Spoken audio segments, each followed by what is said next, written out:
अस्सलामुअलैकुम। Don news में माह सयाम की खुसूसी ट्रांसमिशन रौनक रमज़ान के साथ मैं हूँ आपकी खिदमत में समिया लियाकत। आपका और हमारा साथ इंशाल्लाह रोज़ाना शाम 6 बजे से 8 बजे तक जारी रहेगा। हमारा फर्स्ट सेगमेंट है कुकिंग सेगमेंट, जिसमें हम 6 बजे से 7 बजे तक अच्छी वेरी क्विक हेल्दी रेसिपीज़ बनाते हैं जो बहुत कम वक्त में बहुत अच्छी हो जाती हैं। और हम कोशिश कर रहे हैं कि जितने भी इस्लामिक ममालिक हैं, इवन नॉन मुस्लिम कंट्री से भी हम ऐसी रेसिपीज़ और डिशेस का इंतखाब कर रहे हैं जो बहुत कम वक्त में बन जाती हैं और खाने में बहुत डिलीशियस होती हैं। We are trying our level best कि कोई भी डिश हमारी रिपीट ना हो। 6 बजे से 7 बजे तक हम कुकिंग करेंगे और फिर उसके बाद हम वक्फा लेंगे ताकि लाहौर, कराची और इस्लामाबाद में जहाँ जहाँ अजान होगी मगरिब की, ताकि लोग रोज़ा इफ्तार कर सकें। और फिर इंशाल्लाह 7 बजे से 8 बजे तक आपका हमारा साथ रहेगा हमारे मुअज़्ज़िज़ उलमा कराम के साथ, और हमें ज्वाइन करेंगे हमारे उलमा कराम। और हम बात करेंगे आज के टॉपिक पर कि रमज़ान है, पहला अशरा है, हम किस तरह से नेकियां करें और हर उस मजहबी पहलू को उजागर करने की कोशिश करें जिसको लेकर हमारे जहन में कई तरह के सवाल आते हैं। तो हम अपनी इबादत पे भी बात कर रहे हैं, हम अच्छे रवैयों पर भी बात कर रहे हैं, और बुराइयों से इज्तनाब कैसे करना है इस पर भी हम बात करें। तो आज का हमारा टॉपिक होगा नमाज, कि नमाज की अदायगी के लिए हमें क्या क्या करना चाहिए, किन आदाब को मलहूज़ खातिर रखना चाहिए। जब हम नमाज करते हैं तो हमारी अल्लाह सुब्हाना व तआला के साथ जो हमारा खालिक है, मालिक है, हमारी उसके साथ मुलाकात होती है। तो हम जब किसी से मिलने जाते हैं तो हम बहुत तैयार के बन ठन के जाते हैं, लेकिन जब हम अल्लाह पाक से मुलाकात करते हैं तो हमें किस तरह उनके हुजूर पेश होना है और क्या आदाब हैं और आसानियाँ मज़हब ने हमारे लिए क्या रखी हैं, इस पर हम बात करेंगे। लेकिन एक ब्रेक के बाद हाजिर होंगे और गुफ्तगू के सिलसिले को हम आगे बढ़ाएंगे। देखते रहिए रौनक रमज़ान।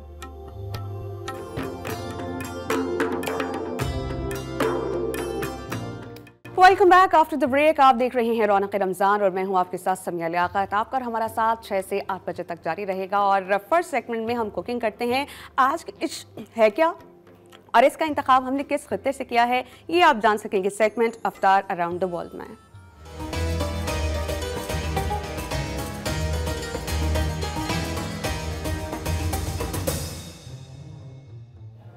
हमारे साथ मौजूद हैं शेफ रिजवान खान, बीच लग्जरी होटल से हमारे साथ मौजूद हैं। अस्सलाम वालेकुम शेफ। वालेकुम अस्सलाम। क्या हाल चाल है आपका? अल्हम्दुलिल्लाह। हमारे नाज़रीन बहुत शिद्दत से इंतजार कर रहे हैं कि आप उन्हें ये बताएं कि डिश कौन सी है और कहाँ से हमने इसका इंतखाब किया। ये डिश है छिलके वाले आलू मसाले, और ये लोग मेमन बरादरी हैं हमारी। जब छोटे होते तो खारादार के एरिया में हम ये खाते थे, कुछ चटपटा, खजूर की इमली, आलू बुखारे की चटनी, इमली की चटनी, और ये इस पर डीप आलू होता था और हम फॉक के साथ खाते थे, तो वो बड़ा मज़ा करता था। वही फिर मैंने आज इनकी चॉइस की है। कराची का डिश है मेमन। तो ठीक है, आज फिर बाकायदा इस रेसिपी का स्टार्ट करने से पहले मेरा ख्याल है आपको डेटॉल के हैंड वॉश से हाथ भी धो लेने चाहिए। और अपने नाज़रीन को सिर्फ आलू में दिखाना चाह रहा हूँ कि ये आलू हमने बॉयल किए हुए हैं 50% और 50% हमने बॉयल किया। हम सबसे पहले डेटॉल से हम हाथ धोएंगे। शेफ़ रिजवान डेटॉल से हाथ धो रहे हैं। और हमारी जो ख़वातीन हैं वो अक्सर क्या करती हैं कि खाना बनाते दौरान अगर उनके चेहरे पे हाथ लग जाता है तो एक्नी हो जाते हैं, पिंपल हो जाते हैं, और फिर लंबी लिस्ट दवाइयों की और ट्यूब्स की आ जाती है। लेकिन उन सबसे बचने का आसान तरीका है क्या कि डेटॉल स्किन केयर पिंपल फैलाने वाले जर्म से हमें हिफाजत देता है। आप यूज़ कर सकते हैं डेटॉल स्किन केयर, क्योंकि beautiful skin is germ free skin. तो क्या करें, आप इसका इस्तेमाल करें और हाथों को धोते रहें। हाथ साफ रहेंगे तो चेहरा भी गंदा नहीं होगा, चेहरा गंदा नहीं होगा तो पिंपल्स भी नहीं आएंगे। चलो सबसे पहले हम इसको करते हैं फ्राई। ये आलू को हम फ्राई करेंगे, फिर नेक्स्ट टाइम ये हमने कितने आलू लिए हैं? मेरा ख्याल है अपने देखने वालों को हम इंग्रेडिएंट्स साथ साथ बताते चलें। 200-300 ग्राम हैं ये। तीन अदद आलू हैं ये। 3 अदद नॉर्मल साइज्ड आलू हमने लिए हैं जो तकरीबन 250 से 300 ग्राम्स हैं। और उसके अलावा इसको हम फ्राई करेंगे। अच्छा, हमने देखने वालों को ये बता दूं कि ये जो आलू हैं हमने 50% इसको बॉईल करना है और इसका रिमेनिंग पार्ट ये होगा कि हम इसको करेंगे फ्राई करेंगे। और इसका छिलका हमने नहीं उतारना था। ये क्या वजह है डॉक्टर? मैंने आपको कह दिया क्योंकि मेरे डॉक्टर का नाम भी यही है, रिजवान खान। आप मुझे ये बताइए कि हम इसको छिलका उतारे बगैर ही बॉईल करेंगे और इसके साथ ही फ्राई कर देंगे? इसके साथ ही फ्राई कर देंगे क्योंकि इसके स्किन में भी बहुत सारे विटामिन पाए जाते हैं और इसके स्किन में बहुत ताकत है। यानी अगर अच्छे से हमने वॉश किया तो हम खा सकते हैं इसको। अब इसको स्टीम करते हैं, इसका हम मसाला बनाते हैं। इसका मसाला बहुत ही डिलीशियस और बेहतरीन है।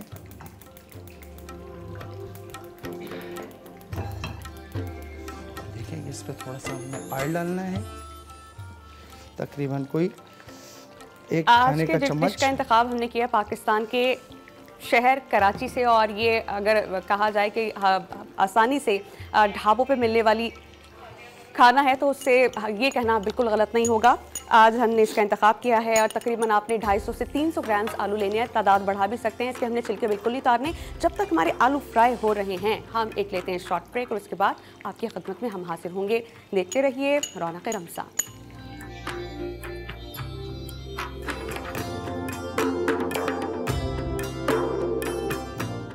रौनक रमज़ान में एक बार फिर आपकी खिदमत में हाजिर हैं। हमारा चल रहा है कुकिंग सेगमेंट और हमने इंतखाब किया है इस डिश का पाकिस्तान के शहर कराची से, और आज हम बना रहे हैं छिलके वाले आलू मसाला।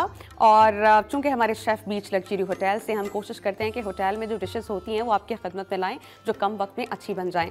तो उनके पास जाने से पहले मैं आपको ये बता दूं कि बीच लग्जरी होटल से ये आए हैं तो एक अच्छी सी ऑफ़र हमारे साथ हमारे सामने लेके आए हैं। वो क्या है कि बीच लग्जरी होटल में अगर आप जाते हैं, वहाँ पे अगर आप बूफे लेते हैं तो एक अच्छी से आपको पर्क ये मिल रहा है कि आप बीच लग्जरी होटल का इफ्तार बूफे अवेल करें, और साथ ही साथ होटल आपको दे रहा है exclusive perk, and that is कि आप कॉम्प्लीमेंट्री बोट राइड्स ले सकते हैं। यानी इससे अच्छी बात क्या होगी कि आप अफ्तारी भी करें और आपकी तफरी भी हो जाए कि आपको बोटिंग करने को मिल जाए। तो कितना अच्छा लगता है कि शाम के वक्त बोटिंग करना। अब हम चलते हैं शेफ़ रिजवान की तरफ। शेफ़ रिजवान, मैं देख रही हूँ मैं मुसलसल अपने नाज़रीन को कुछ ना कुछ बता रही हूँ and you are very busy in cooking. तो हम बताइए कि इस वक्त चटनी में बना क्या रहे हैं? अच्छा, इसमें हम चटनी बना रहे हैं। ये खट्टी मीठी चटनी है, खजूर की चटनी है, तकरीबन एक चम्मच आलू बुखारे की चटनी है, और एक चम्मच इमली का पानी, और इसके अंदर क्यूमिन मतलब ज़ीरा पाउडर, धनिया पाउडर, क्रश चिल्ली और नमक, ये हमने इसमें ऐड किया। डालनी है इसमें?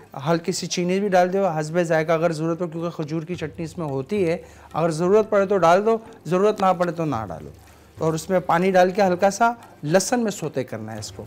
हमने लहसुन में सोते किया। रेसिपी कार्ड हमारे देखने वाले इस वक्त अपनी स्क्रीन पर देख सकते हैं। उनको बता दूं कि छिलके वाले आलू मसाला हम बना रहे हैं। आलू हमें लेने हैं 500 ग्राम्स, खजूर का जो चटनी है 20 ग्राम, इमली का पानी भी तकरीबन 20 ग्राम, और आलू बुखारा भी 30 ग्राम। इसमें इंग्रेडिएंट्स चाहिए हमें सूखा धनिया, ज़ीरा पाउडर, गरम मसाला, चीनी और कुटी हुई लाल मिर्च और नमक हस्बे जायका। इन तमाम को हम पका लेंगे, और चीनी अगर किसी को ज़्यादा चाहिए तो ज़्यादा डाल सकते हैं। और जो आलू हैं उनको हमने हाफ़ बॉयल करना है और हाफ़ हमने करना है फ्राई। आप देख सकते हैं कि शेफ़ रिजवान ने, शेफ़ आपने ये क्या किया? मतलब मुझे तो था शायद आप प्लेट में इनकी प्रेजेंटेशन करेंगे, लेकिन आप प्लेट पे भी करेंगे। इसको हम हल करके ना, इसको हम प्लेट पे भी करेंगे ताकि इसके ये जो स्टेप अगर मुझसे मिस हुआ है तो हमारे देखने वालों से भी मिस हुआ है, तो दोबारा बता दें आपने किया क्या है। इसको जो हमने फ्राई करके इसके अंदर डीप कर देना है, ताकि इसकी जो चटनी वगैरह का जो सॉस वगैरह है ये सारा इसके अंदर एग्जॉफ हो जाए और खाने में मज़ा आए, क्योंकि ये लिपटा हुआ सॉस होगा इसके ऊपर। अगर हम प्लेट पे डाल दें तो इसे लिपटा हुआ सॉस नहीं आएगा, गर्मा गर्म लिपटा हुआ सॉस आएगा। ये हमारे रेडी हो चुका है। अगर हम चाह रहे हैं कि अच्छे से इसमें रच बस जाए टेस्ट और एसेंस, तो हम क्या करेंगे कि हमने जो आलू फ्राई करके निकाले थे वो हम चटनी में डाल देंगे। And now we are going to present it. Very nice. और गार्निशिंग के लिए आप अपने गार्निश के लिए हमारे पास ये है फूल गोभी, गाजर और हरा प्याज। शेफ, हमने देखा घर की खवातीन इतना नाइसली चॉप नहीं कर सकती वेजीज को। क्या वजह है कि आप इतना अच्छा चॉप कर लेते हैं और हमसे सब्जियां खराब हो जाती हैं? शेफ, ये हो गया हमारा, देखिए।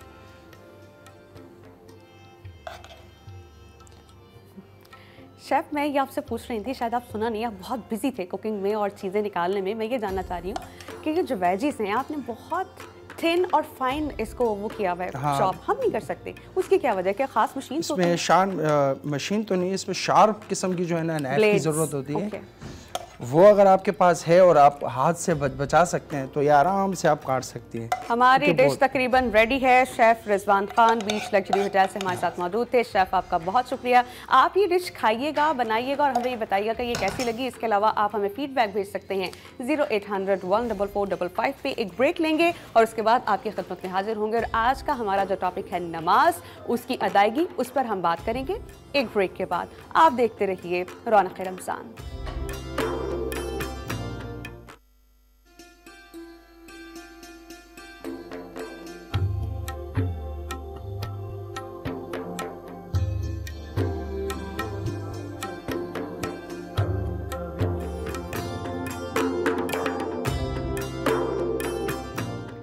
Welcome back after the break. आप देख रहे हैं डॉन न्यूज़ पे माह सयाम की खुसूसी नशरियात रौनक रमज़ान। आपका और हमारा साथ इंशाल्लाह 6 बजे से 8 बजे तक जारी रहेगा। हमने फर्स्ट सेगमेंट में कुकिंग की और अब का जो हमारा सेगमेंट है ये आप सभी जानते हैं, अब तक तो जान ही गए होंगे कि हम बात करते हैं अपने दीन के हवाले से, मज़हब के हवाले से, जो उबूदियत हमने करनी होती है, जो हम अल्लाह सुब्हाना व तआला को याद करते हैं, नमाज़ पढ़ते हैं, सच बोलते हैं, झूठ से बचने की कोशिश करते हैं और ये भी हम कोशिश करते हैं कि हमारा रोज़ा भी मेंटेन रहे और साथ ही साथ जो हमने वुज़ू किया हुआ है वो मेंटेन रहे। क्योंकि अगर हमने कुछ बुरा कहा, किसी की बुराई की, झूठ बोला, तो हमारा रोज़ा रहता नहीं है। सिर्फ ज़ुबान नहीं बल्कि कानों से कुछ बुरा सुनना भी नहीं है और आंखों से कुछ बुरा देखना भी नहीं है। तो आज का हमारा टॉपिक आप सभी जानते हैं, as I have told you earlier, कि हमारा आज का टॉपिक है नमाज। तो नमाज पढ़ते वक्त हम किन आदाब को मलहूज़े खातिर रखेंगे।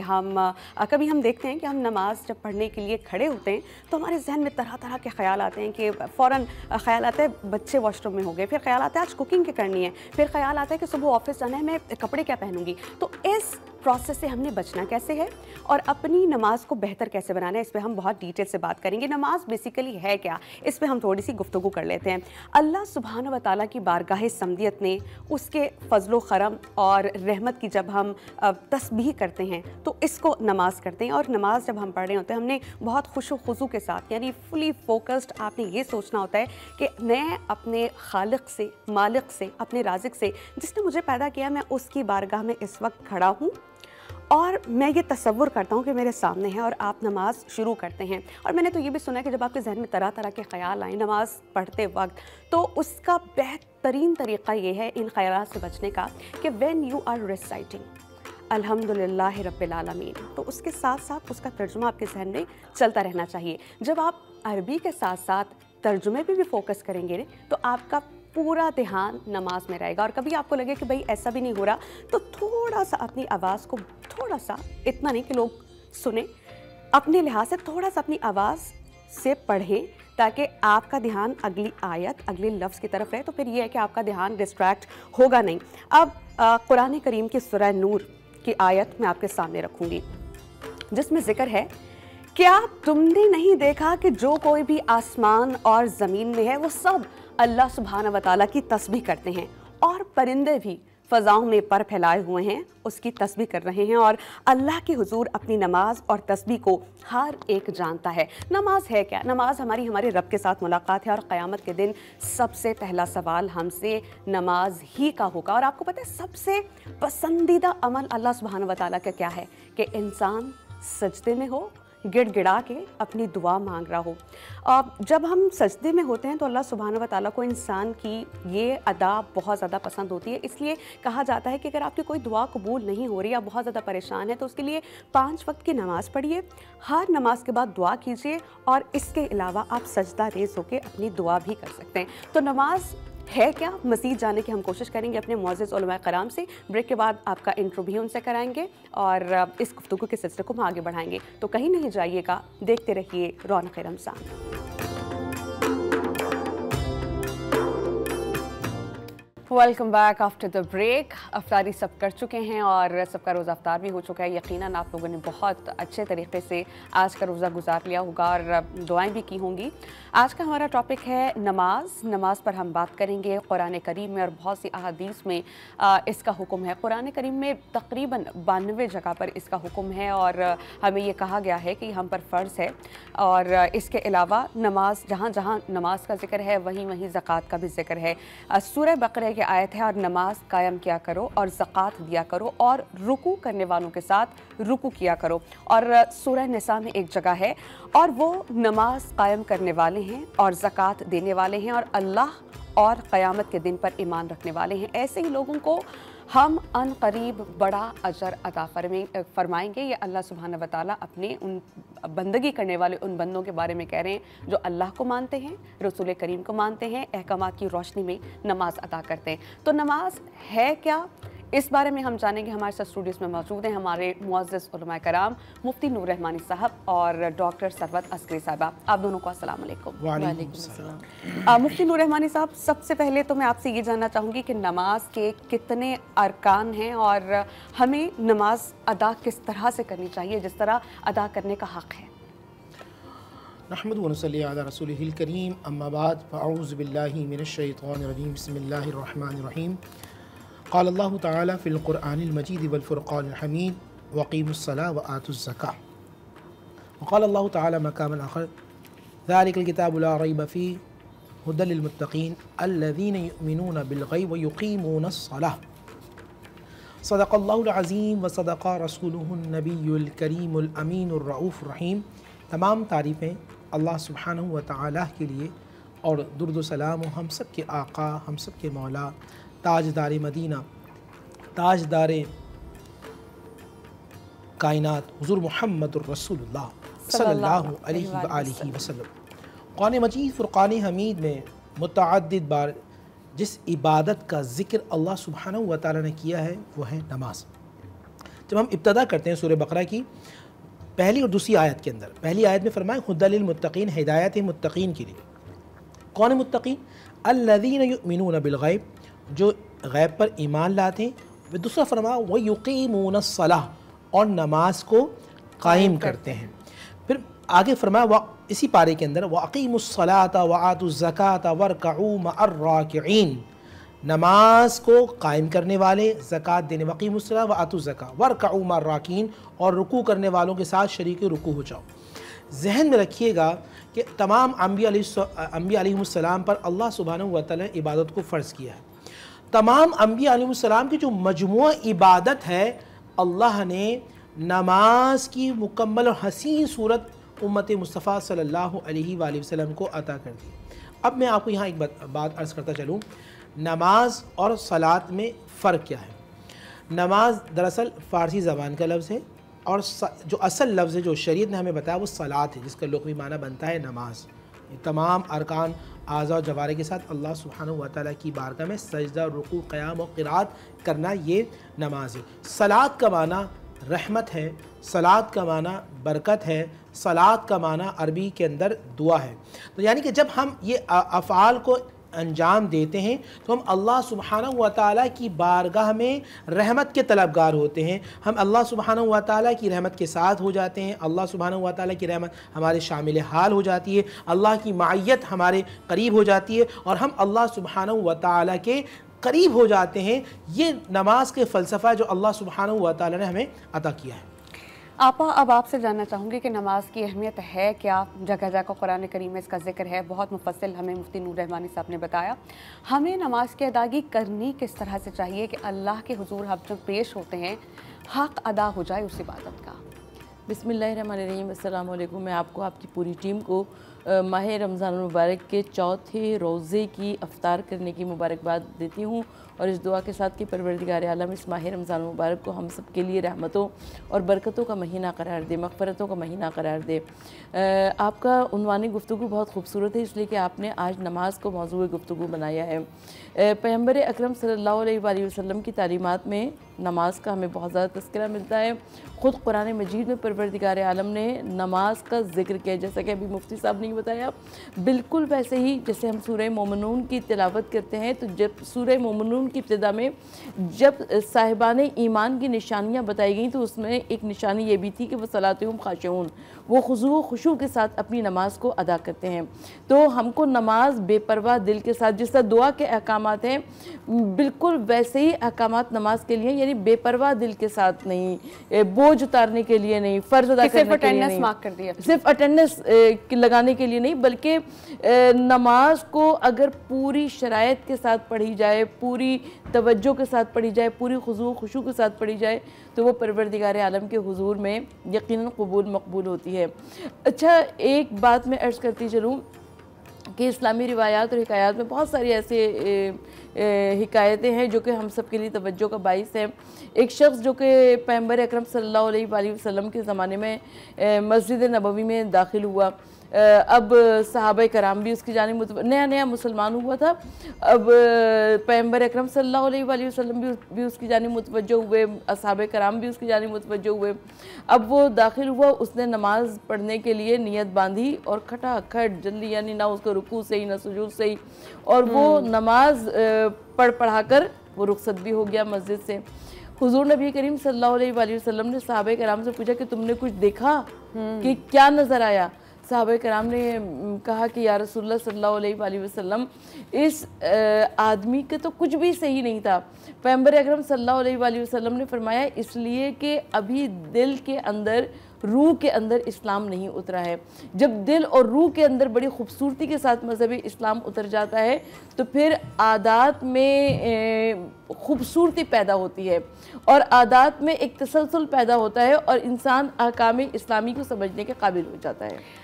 हम कुरान और अहादीस की रोशनी में नमाज की अहमियत जानने की कोशिश कर रहे हैं। कुरान में बहुत सी जगह नमाज का हुक्म दिया गया है और ये कहा गया है कि ये वो लोग हैं जो नमाज कायम करते हैं और जो कुछ हमने उन्हें अता किया वो उसी में से खर्च करते हैं, और यही लोग सच्चे मोमिन हैं। उनके लिए रब की बारगाह में बड़े दर्जात हैं और मग़फ़िरत और बुलंद दर्जा रिज़्क़ है। ये सूरह अनफ़ाल की आयत जो मैंने आपके सामने रखी। मज़ीद वज़ाहत तलब करेंगे अपने मुअज़्ज़ज़ उलमा कराम से जो इस वक्त स्टूडियो में हमारे साथ मौजूद हैं, तो कहीं नहीं जाइएगा, देखते रहिएगा रौनक़ रमज़ान।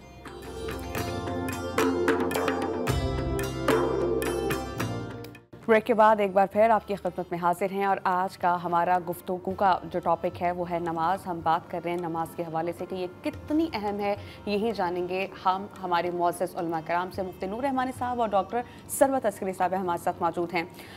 मुफ्ती नूर रहमानी साहब, नमाज का हुक्म बहुत सी जगहों पर है और ये वो वाहिद इबादत है जिसके बारे में कहा गया है कि इसकी मुआफ़ी नहीं है, लेकिन बहुत से लोग हम देखते हैं कि इस काबिल ही नहीं है कि वो नमाज अदा कर सकें। मिसाल के तौर पर अगर कोई फालिज का मरीज़ है और वो सिर्फ बेड पे ही लेटा हुआ है, तो ऐसे में नमाज का क्या हुक्म है, कैसे अदा कर सकता है वो नमाज? बिस्मिल्लाहिर्रहमानिर्रहीम।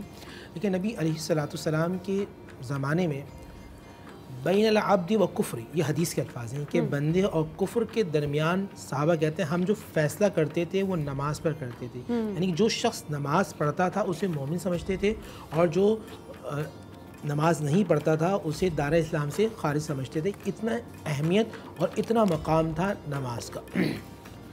हर हालत के अंदर नमाज अल्लाह सुब्हानहू व तआला आप पर फ़र्ज़ की है। आपको खड़े होने की ताकत नहीं है, आप बैठ के नमाज़ पढ़ लें, और अगर बैठने की भी आपको ताकत नहीं, जिस तरह मेरी बहन ने कहा फालिज के मरीज़ हैं, आप लेट के नमाज़ पढ़ लीजिए। यहाँ तक उलमा कहते हैं कि आपको लेटने के में भी आप इशारा नहीं कर सकते, तो अल्लाह ने अगर आपको हिम्मत दी है और आप सेंस रखते हैं तो आप आंखों के इशारे से नमाज़ पढ़ लें। किसी भी सूरत में आप पर नमाज मुआफ़ नहीं है, ये जहन में रखिएगा। अच्छा, अब जो पैरालाइज है फॉर एग्ज़ाम्पल, तो अब उसको वुज़ू, उसकी तहारत का मामला क्या होगा? एक सवाल जनरल होते हैं जो लोग हमसे लोग कर रहे होते हैं। तो जो आपके साथ जो लोग होते हैं वो आपको तहारत करवाएंगे, वो आपको पाकी का मामला रखेंगे, वो आपको वुज़ू करवाएंगे और वुज़ू करवाने के बाद फिर आप अपनी नमाज़ को अदा करेंगे।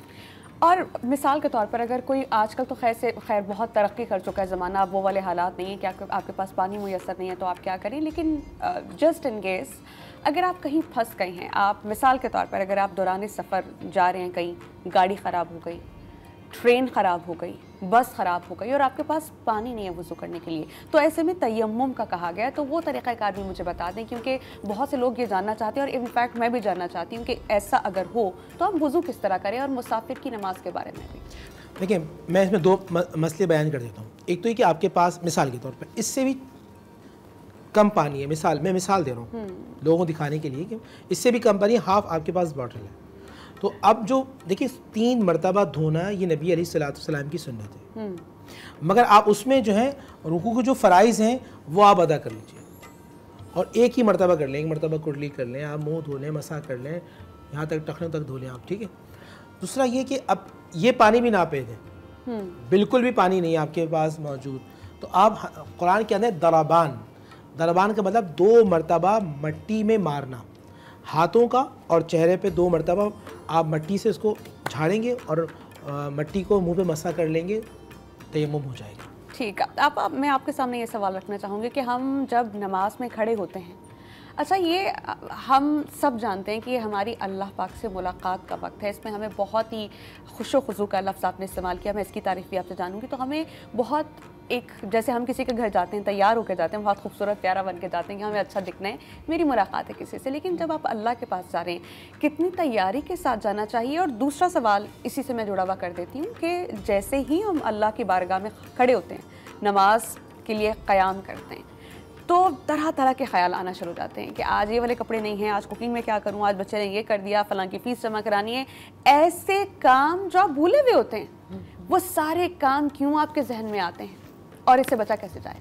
सही, आपके सवाल के दो हिस्से हैं। मैं पहले सवाल का जवाब ये दे दूँ कि आपने ये कहा कि नमाज की शराइत, नमाज गुजार की शराइत है, जैसे उसका लिबास जो है वो पाक हो, जिस जगह पे वो नमाज़ पढ़ रहा है वो नमाज वो जगह गसबी ना हो, उसकी तहारत का पूरा इंतज़ाम हो, उसने वज़ू किया हुआ हो। तो कुछ शराइत हैं जिसको वो अपनी ज़िंदगी में शामिल हाल कर लेगा तो इंशाअल्लाह ताला उसकी नमाज एक बेहतरीन नमाज होगी। और जो कि आपने फरमाया कि ख़यालात आते हैं, ऐसे आते हैं कि आप कभी कभी भूल जाते हैं कि मैंने दूसरी रकत पढ़ी है, तीसरी पढ़ी है, और फिर मैं इसका हल भी मुफ्ती साहब से पूछूंगी, लेकिन आप अपनी बात पहले कंप्लीट करें। अच्छा, किसी ने उलमाए इस्लाम से ये पूछा कि आखिर क्या वजह है, हमको इतने ख़यालात क्यों आते हैं? तो उलमाए इस्लाम ने फरमाया, कहा कि समझ लो कहीं पर कोई ख़जाना है, तो उस ख़जाने की चोरी के लिए चोर आएगा या नहीं आएगा। तो बिल्कुल वैसे ही जब इंसान रहमान से रिश्ता जोड़ना चाहता है, नमाज क्या है, खुदा से गुफ्तगू है, राज़ो नियाज़ से बातें, तो शैतान उस वक्त बहकाता है, शैतान उस वक्त याद दिलाता है जी सालन चूल्हे पे चढ़ा हुआ है, जलना जाए, चाबी वहाँ पे रखी हुई है, बच्चा आने वाला है, बेटी को रोटी डालकर देनी है, बहुत सारी बातें दिमाग में, भूली हुई बातें याद आ जाती हैं। तो सबसे पहली बात तो ये कि उन ख्यालात की तरफ तवज्जो ना कीजिए, बल्कि वो जो रिश्ता परवरदिगार आलम से आपने जोड़ा हुआ है उस रिश्ते की हिफाजत कीजिए।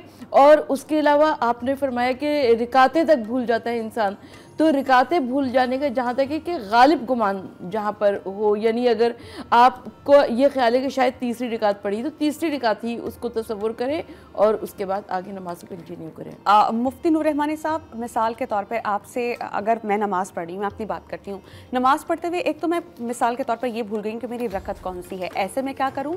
और अगर कोई गलती हो गई है तो क्या ज़रूरी है कि सारी नमाज पढ़ी जाए या दीन ने इसमें हमारे लिए कोई आसानी रखी है? बिस्मिल्लाहिर्रहमानिर्रहीम। देखिए, आपने अगर फ़राइज़ को छोड़ दिया तो आपकी नमाज वाजिबुल इआदा होगी, यानी नमाज को आपको दोबारा लौटाना होगा, ये जहन में रखिए। दोबारा बोलिएगा। फ़राइज़ को आपने छोड़ दिया, इंशाल्लाह किसी प्रोग्राम के अंदर पूरी डिटेल्स के साथ फ़राइज़, वाजिबात, उसकी सुनन बयान करेंगे। सिर्फ एक लफ्ज़ आप समझ लें, फ़राइज़ को छोड़ दिया तो नमाज वाजिबुल इआदा, यानी नमाज को दोबारा लौटाना होगा, नमाज को दोबारा पढ़ना होगा। ठीक, आप यहाँ समझ लीजिए। नमाज के अंदर इतने सारे ख़यालात क्यों आते हैं? अच्छा, जमात के अंदर हो तो उसका मामला अलग है, इनफरादी हो तो अलग है। हाँ। मैं मिसाल देता हूँ। नबी पाक सल्लल्लाहु अलैहि वसल्लम ने को अल्लाह ने एक मरतबा नमाज़ पढ़ते हुए अल्लाह की तरफ से नमाज को भुला दिया गया। हुज़ूर ने जब सलाम पे कहा, तुम लोग अच्छी तरह से वज़ू करके आया करो। ये सहाबा से कहा, तुम लोग अच्छी तरह वज़ू करके आया करो, क्योंकि तुम्हारे नाक़िस वज़ू की वजह से अल्लाह ने मुझे नमाज में भुला दिया। तो इसका मतलब ये हुआ कि वज़ू भी इम्पोर्टेंट है। वज़ू सबसे ज़्यादा इम्पोर्टेंट। अब यह बड़ा अच्छा सवाल है बहन आपका। वज़ू अगर नहीं होगा तो वज़ू नहीं होगा। अच्छा, लफ्ज़ होता है वज़ू, एक होता है वज़ू। ओके, अच्छा, वज़ू कहते हैं हमें। वज़ू कहते हैं अमल को, जो आप अमल कर रहे हैं उसे कहते हैं वज़ू, और जो पानी होता है उसे कहते हैं वज़ू। ओके, अगर आपका वज़ू नाक़िस हुआ तो आपकी नमाज मुकम्मल नहीं होगी। ये तमाम के नज़दीक है, मतलब ऐसा नहीं कि मैं हनफी कह रहा हूँ या अहले तशरीह में को, नहीं, सब के नज़दीक। जिसका नाक़िस वज़ू होगा, जिसना भी आपा में बात की तहारत, जिसकी तहारत नाक़िस, इसका वज़ू नाक़िस, जिसका वज़ू नाक़िस, उसकी नमाज अदा नहीं होगी। हमारे बहुत सारे भाई जो हैं वो वज़ू में गलतियाँ करते हैं, जिसकी वजह से अल्लाह सुब्हानहू व तआला। अच्छा, यहाँ भी एक सवाल होगा कि भाई हम अल्लाह में माफ़ कर देगा, हमें मालूम नहीं था, भाई हम नमाज की गलतियाँ हो रही थी, हमें तो मालूम नहीं था। आप जहन में रखिएगा, जब आप कहते हैं ला इलाहा इल्लल्लाह मुहम्मदुर रसूलुल्लाह सल्लल्लाहु अलैहि वसल्लम, आप पे नमाज फ़र्ज़ हो गई, तो नमाज के जुमला अरकान, जुमला जो मसाइल हैं वो सीखना आप पर फ़र्ज़ है। आप नहीं सीखेंगे आप गुनाहगार होंगे। कोई शख्स ये नहीं कह सकता कल क़यामत के दिन अल्लाह की बारगाह में कि परवरदिगार आलम, हमें नमाज के ये मसाइल नहीं मालूम थे। आज बड़ा जदीद ज़माना है, आप मोबाइल के ज़रिए सीख सकते हैं, आप उलमा के ज़रिए सीख सकते हैं। अल्हम्दुलिल्लाह ये जो प्रोग्राम है इसके ज़रिए भी आप मसाइल को सीख सकते हैं। तो अगर आप नहीं सीखेंगे आप गुनाहगार होंगे। अब एक छोटा सा मसला बयान कर दूँ, फिर आपका वो है। मिसाल के तौर पर मैं 3 रकात पढ़ रहा हूँ और 3 रकात पढ़ने के बाद मैंने सलाम फेर दिया। नाज़रीन गौर से तवज्जो रखिएगा, सलाम फेर दिया, और मुझे याद आया कि मैंने कलाम गुफ्तगू नहीं की, एकदम याद आया कि नहीं मैं तो तीसरी रकात में बैठ गया था, चौथी रकात है। अब यहाँ सलाम पढ़ते ही साथ उलमा ने लिखा है, फुक़हा ने कुतुब में लिखा है कि आप उसी वक्त खड़े हो जाएं बगैर कलाम किए। ठीक, तो जो आप फिर दोबारा जो खड़े हो जाएंगे तो आप अपनी नमाज मुकम्मल कर लें, अल्लाह ताला आपको चौथी रकात का सबब अता फरमा दे। बहुत अहम पहलुओं पे हम बात कर रहे हैं, कहीं नहीं जाएगा, हम वापस आएंगे और इसी गुफ्तगू को आगे बढ़ाएंगे एक ब्रेक के बाद। देखते रहिए रौनक रमज़ान।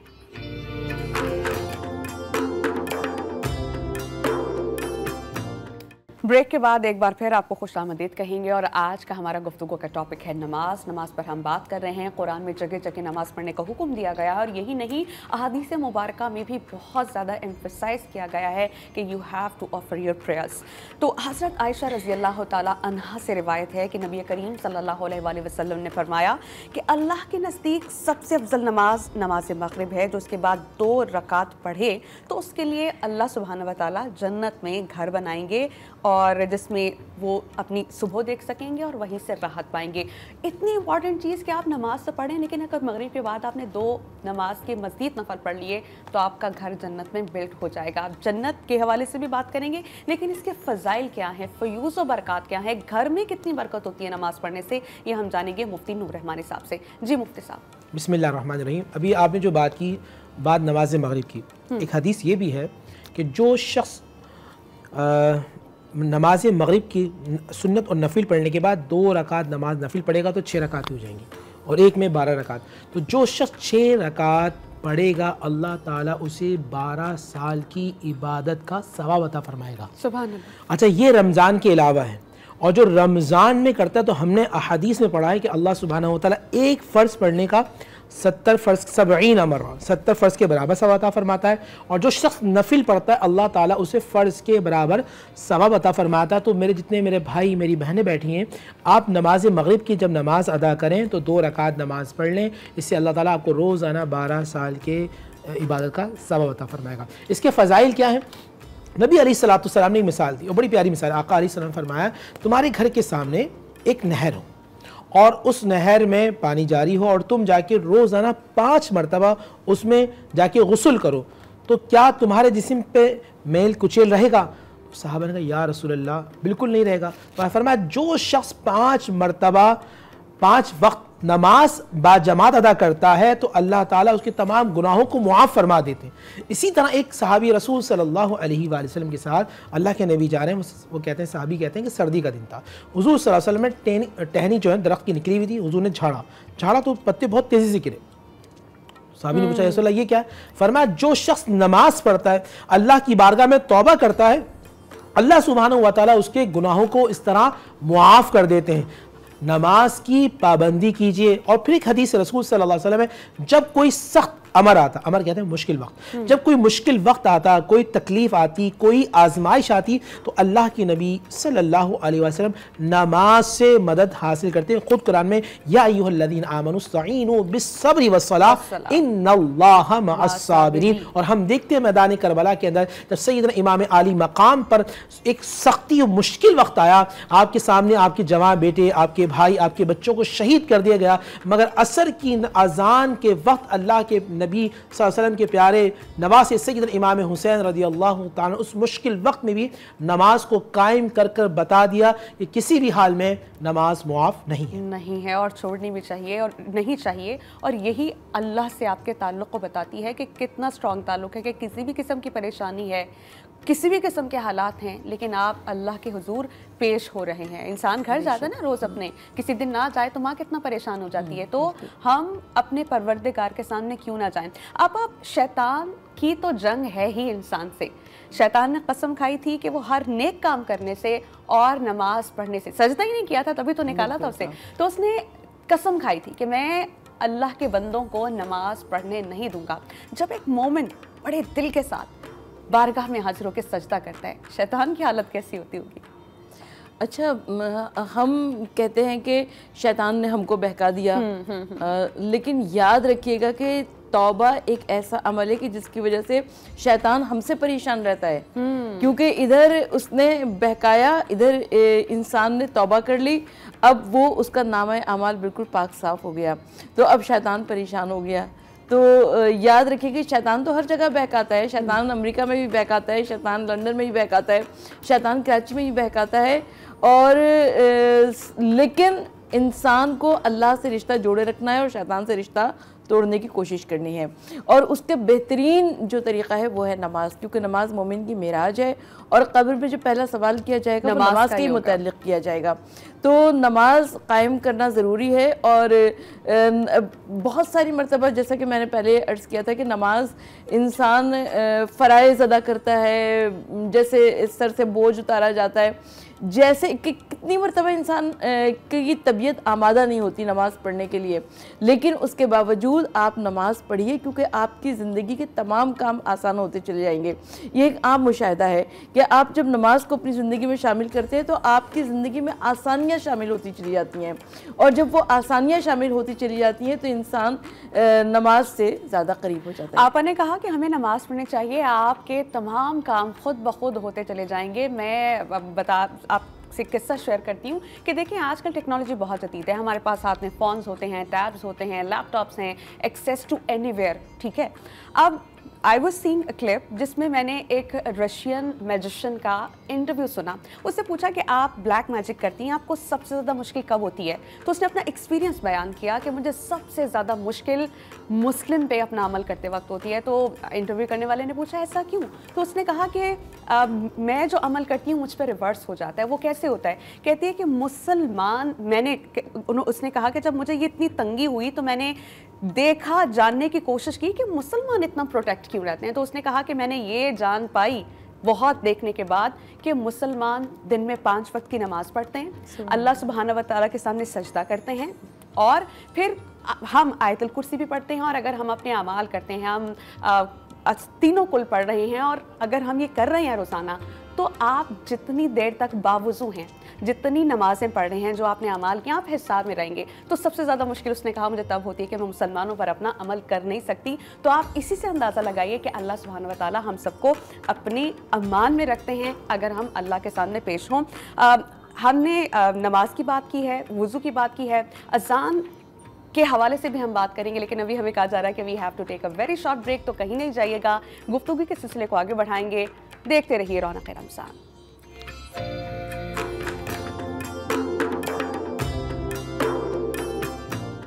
ब्रेक के बाद आपको खुशामदीद कहेंगे, और आज के टॉपिक नमाज पर हम बात करेंगे। नमाज का टॉपिक बहुत इंपॉर्टेंट है, हम इस पर बात कर रहे हैं, और तमाम वो छोटे छोटे सवाल जो हमारे जहन में आते हैं, परेशान करते हैं, और कभी कभी हम पॉज ले लेते हैं कि whether we have to do this और नॉट, या फिर हम कहते हैं या किसी से पूछ के फिर हम ये करेंगे। तो वो तमाम सवाल अगर आपके जहन में है तो आप हमें कॉल कर सकते हैं at 0800-144-55 पे, और आप अपनी जो भी जहन में उलझन है वो हमसे क्या बल्कि हमारे मुअज़्ज़िज़ उलमा कराम से उनसे जान सकते हैं और अपना मसला हल कर सकते हैं। तो नमाज का हुक्म कुरान पाक में जगह जगह आया है, सूरह ताहा में है। अल्लाह सुब्हानहू व तआला फरमा रहे हैं इंसानों से, और मेरी याद की खातिर नमाज कायम किया करो।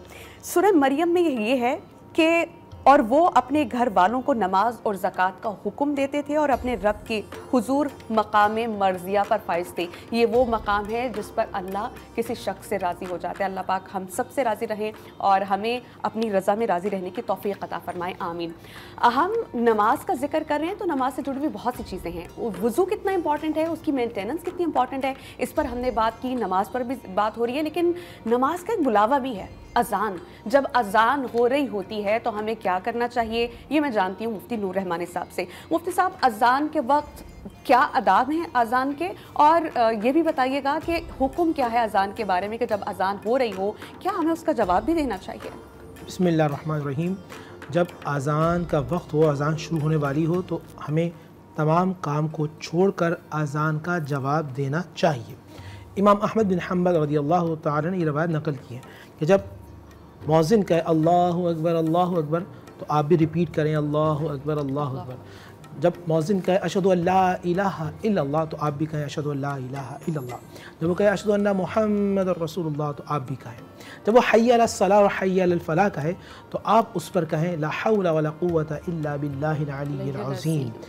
अल्लाहु अकबर कहे तो आप भी रिपीट करें ला इलाहा इल्लल्लाह तो आप भी कहें ला इलाहा इल्लल्लाह। आखिर में लफ्ज़ इस्तेमाल किया वजबत लहुल जन्नह, अल्लाह सुब्हानहू व तआला आप पर अपनी जन्नत को वाजिब कर देगा। सुभान अल्लाह। यानी 5 औक़ात आप नमाज की समाअत करें, अल्फाज को रिपीट करें, और फिर और हदीस में भी है कि वो आदमी जो अजान सुनकर मस्जिद की तरफ दौड़ता है, उसका दिल मस्जिद में लगता है, ऐसे बंदे से भी अल्लाह राज़ी हो जाता है। अल्लाह ताला उसको अपनी जन्नत अता फरमा देते हैं। और एक हदीस में भी कि जो शख्स अजान सुनकर या अजान से पहले मस्जिद में जाता है, जिस जगह वो नमाज पढ़ता है और उसका इंतकाल हो जाए तो वो जगह भी उस बंदे खुदा के लिए दुआ करती है। सुभान अल्लाह। एक छोटी छोटी सी चीज़ें मुझे बता दें जो इसी से जुड़ी हुई हैं। एक ये कि ये भी सुना हुआ है कि इंसान जितनी जगहों पे नमाज पढ़ता है वो आखिरत में गवाही देगी कि इस शख्स ने इस जगह पे, इस मकाम पे नमाज पढ़ी है। क्या इस बारे में भी थोड़ी वजाहत? बिस्मिल्लाह, इस कुरान मजीद फुरकान हमीद बहुत अच्छा सवाल किया मैंने आपने। फमन यअमल मिस्काल ज़र्रतिन खैरन यरा, कि ज़र्रा ज़र्रा अल्लाह सुब्हानहू व तआला की बारगाह में गवाही देगा। जहाँ आप नमाज पढ़ते हैं, जिस जगह आप जिक्र करते हैं, कल क़यामत में अल्लाह सुब्हानहू व तआला की बारगाह में गवाही दी जाएगी। आपा, मुझे आप ये बताइए कि तहज्जुद की नमाज हम अदा कैसे करें, कितनी अहम है और इसका अजर व सवाब कितना है? देखिए, 52 रकात नमाज मोमिन की निशानियों में से एक निशानी ये बताई गई कि वो रोज़ाना 52 रकात नमाज अदा करता हूँ। तहज्जुद की नमाज़ के मुतालिक आपने सवाल किया है, तो तहज्जुद की नमाज़ 11 रकात नमाज होती है, जिसमें से 8 रकात 2-2 रकात फजर की तरह पढ़ी जाती है। उसके अलावा 2 रकात नमाज शफ़ा और 1 रकात नमाज वित्र, ये सब मिलाकर 11 रकात होती है। और उसके बाद हमारे पास मौजूद है आइम्मा मासूमीन अलैहिस्सलातु वस्सलाम का ये कौल कि नमाज पढ़ के तस्बीह फ़ातिमा ज़हरा पढ़ो और उसके बाद जो भी दुआ मांगो परवरदिगार आलम तुम्हारी उस दुआ को कबूल। हमारी ट्रांसमिशन का वक्त ख़त्म हो जाता है। इंशाल्लाह एक नए टॉपिक के साथ कल आपकी खिदमत में हाजिर होंगे और जानने की कोशिश करेंगे कि हमारा मज़हब हमें रहनुमाई किस तरफ फरमाता है। तो देखते रहिए रौनक रमज़ान और डॉन न्यूज़ पर। वक्त इतना है।